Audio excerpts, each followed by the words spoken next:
yourself using live stuff like telescopes, etc., to show students, or I mean, what do you use to really get them engaged in a more practical sense? Well, it's interesting that you asked that question.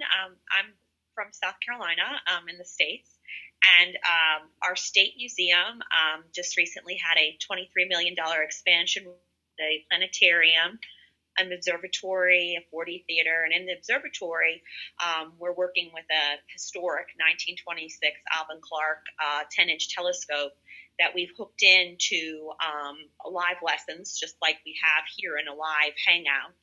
And I hook in with my astronomy class, and we hook in with them live with the museum, and we talk about the sun, and we do live solar observing in a virtual environment, just like we are in right now, as well as we look at the night sky. You're hoping that you get a really good viewing night when you open the roof and have your students in session with the museum. But we always know that sometimes is not possible.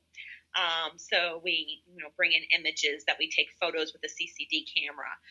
But I'm in the first year I was one of 5 teachers that piloted it this past year, and it was been an amazing experience. I went out to the museum for a week, and we used the observatory.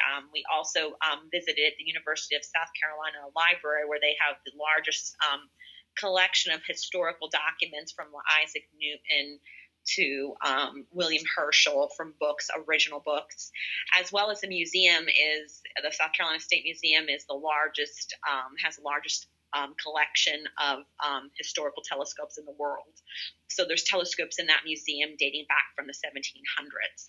So also I had the opportunity, since I do teach them online in a virtual sense, I conducted a live field trip where the students from throughout the state actually met me at the museum, and we actually did some live solar viewing as a class there inside the observatory during the day, and did a planetarium show and all that. So having that aspect and being able to bring a live telescope, just like we do here, into an online classroom for my students has been amazing. And we've done several of these. It's very similar to what we're doing now with the students. So it's definitely bringing astronomy to life for my students across the state. So it's been a really exciting project.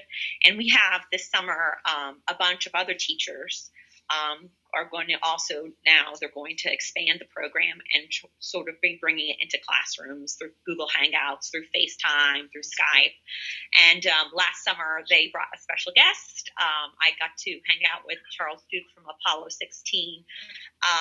He was on the mission in 1972, and he is a South Carolina astronaut. Oh, yeah. So that was a lot of fun, being able to have a one-on-one conversation with him about walking on the moon and his experiences of being there. So that was sort of a very, almost like very emotional for me as a science teacher, especially astronomy, to have that kind of connection. And I actually got this moon signed by him, and it's actually in my home office. It's huge, like size, like the model sitting in my office with his signature on it. So that was a lot of fun, and it was pretty inspiring. So I really enjoyed that. Well, yes, I'm in North Carolina now because I'm flying out tomorrow morning to Colorado, but I'm from South Carolina. But anyway, so hopefully I'll get some good views out in Colorado at the University of Boulder this weekend. Yeah, fingers crossed, and don't buy any astronomy equipment because that always brings clouds.